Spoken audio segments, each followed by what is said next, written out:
Welcome to the Golden Bears Sports Network. The girls and boys swim and dive team had a successful state meet. The girls won states and boys placed third. The girls dive team had 4 divers compete at districts and 2 of them were able to qualify for states. At states, Maddie Vermillion placed 5th and Mira Wigman placed 26th. We interviewed swimmers before their district meet and after their state meet. We have districts this weekend and then states next weekend, and we've been really training a lot, like 20-25 hours a week, but we're really looking forward to this, and we have a big team competing this weekend and next, so we're really excited to get going and get some fast swims in. So to make it to sectionals, basically each team you have to make a lineup where there's every event, there's 4 people who can swim it, and each person can be in 2 events plus 2 relays. And then to make it to districts, there's 3 sectionals in our district, and you just have to go top 32 out of all 3 sectionals. And then you get to go to districts, which is this weekend at OU. And then to make it to states, out of the 4 districts, you just have to go top 32, and then the week after, there's states at Canton. What's it like being the only male diver on the UAHS? You know, it was definitely difficult to get used to at first, but as the season went by, I got used to being the only male diver, and it's nice representing the Upper Arlington High School boys diving team.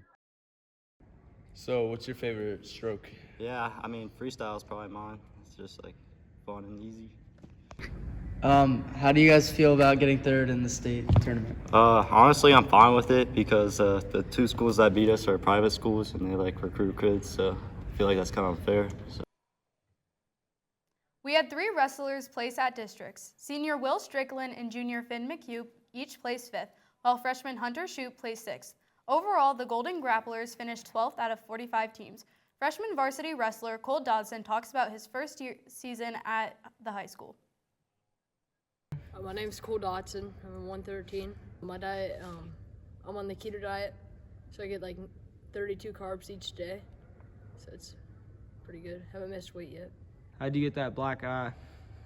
Gunnar Burleson blast doubled me. He didn't get the takedown, so my favorite move is probably a lat drop or the boots. Ice Hockey Bears beat Olentangy Liberty 5-3 to win the district finals. The team competed in the Frozen Four for the first time since 2022. The team was able to advance to state and become state champions with a score of 5-2 against St. Ignatius. This is the first state title in school history and the second for Central Ohio.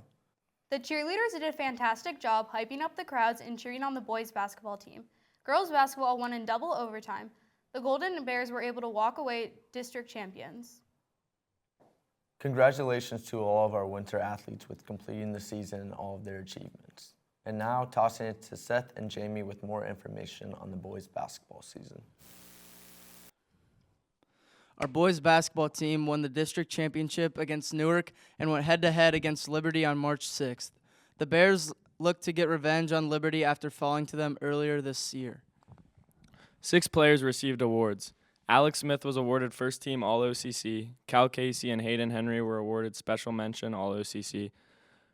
Weston Gregg was awarded Honorable Mention All-OCC. And Yosef El Tayeb was awarded Sportsmanship IP Award and will be honored Wednesday, March 26th at 7:30 at the All-Star Game. In my opinion, I think this team displayed monstrous grit and heart as they took a total of 81 charges.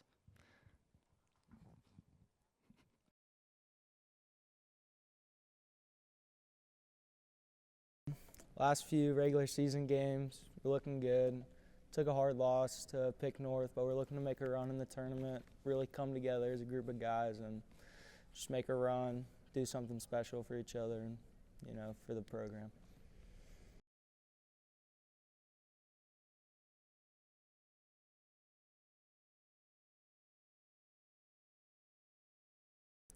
It was a good feeling when I got it. My dad loved the charge. He thought it was the biggest play in the game, so when I got it, it was really special for him and me to share that moment together and just, take it all in. It was real cool.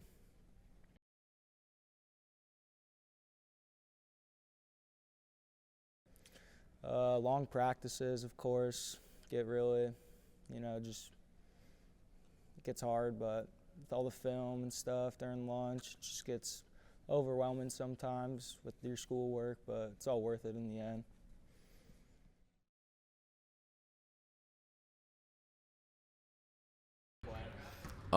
Probably just like my dad or my brother maybe. Like he's significantly older than me, and I would always just go to his practices and stuff. And I probably started playing when I was about 3 or 4. So.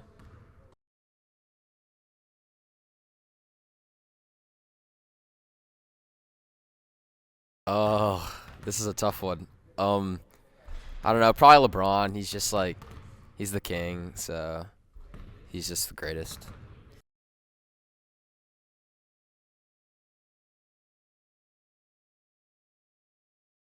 I play point guard, and I feel like one thing I like a lot about it is that like you're kind of like in charge and can kind of just run the show, I guess.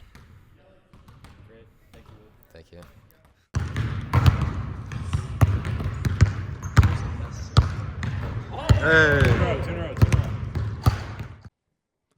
Girls basketball had an impressive season but fell short to Springboro in the regional semifinal. They lost 45-32. The girls had a winning season, winning districts and the Central Conference Championship. The team finished with a very good record of 22-3. Many awards were given to the team. Coach Wonky won OCC Central Coach of the Year. Elizabeth Hunt won OCC Central and District 10 Player of the Year. Tatum Thrush was awarded First Team All-OCC Central. Lucy Martin was awarded Second Team All-OCC Central. Ella Hankey and Ava Harrigan were both awarded Special Mention All-OCC Central. Hannah Hunt was awarded Honorable Mention All-OCC Central. Josie Peterson was awarded Scholar Athlete All-OCC Central. I think it's a lot of fun being a multi-sport athlete, like looking forward to both spring and winter seasons with basketball and lacrosse. Right now it's a little difficult because they overlap with each other with basketball being in postseason and then lacrosse starting back up, but just going straight from basketball and to lacrosse into summer is really fun.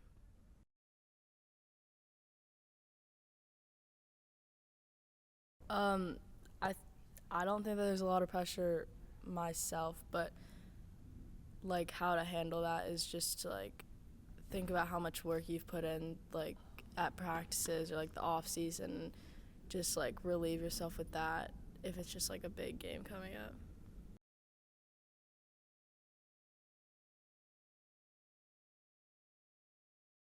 I thought the season was really good. We ended the regular season 20-2 as our record. I thought we had a great season, and I think we accomplished a lot. A fun memory was we went to Charleston, South Carolina for spring break, and I mean not for spring break, for winter break, and that was really fun. We had a lot of good team bonding, and we got a lot better, and we had some really good competition down there.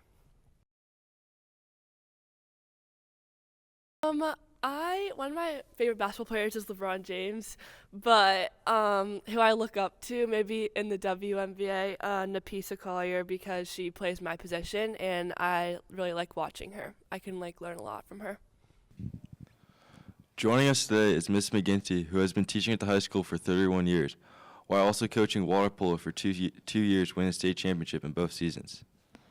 Talk about the challenges of coaching. So my first 2 years teaching, I was asked to coach the girls' water polo team. I did some volunteering with the girls' swim team. And at that time, we only had one coach who coached boys and girls. So they asked me to coach the girls. And I had never actually played water polo before.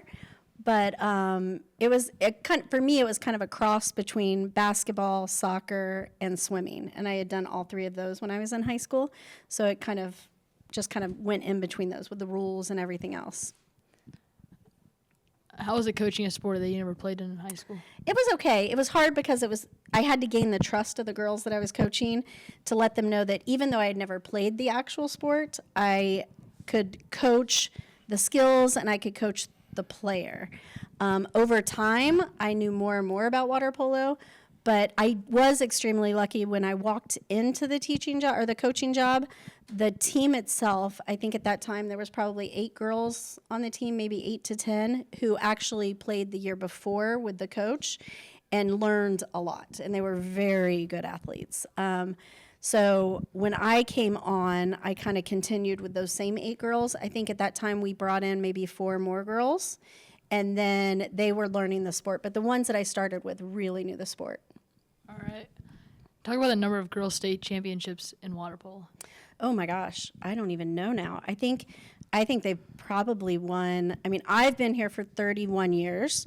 We won in 1994, and then we won again in 1995. And then I think after that, they probably have won every other year, if not 4 consecutive in a row. I would say, if I had to guess, I bet they probably have like 16 or 17 state championships under their belt. Dang. Now, it also helped that there was only 9 teams at that time that we were playing against. So, you know, it does kind of limit the field of how many teams we're playing. All right. Well, thank you for joining and talking to us today. We really Thank you. appreciate it. You're welcome. Thanks, guys. To close out the show, we're taking a trip down memory lane to review sports moments in UAHS history. We're taking you back to 2014 when the Bears boys varsity basketball team was playing St. Edward's High School in the state final, led by Kevin Venata, who had 15 points, and Danny Hummer with 13 points. The Bears came 4 points shy of winning the game and took a hard loss of 58-62. They dominated most of the game. In the first couple minutes, they were up 11-4, and they had the lead for the majority of the game, but were unable to hold on. But now we're going to take a step off the court and pass the ball over to Nev and Jacob to close out the show. The spring season is just around the corner. Stay tuned for news on our spring athletes. Next episode will feature interviews, fun activities, and more. Stay tuned so you don't miss it. That's it for this week on the Golden Bears Sports Network. See you next episode.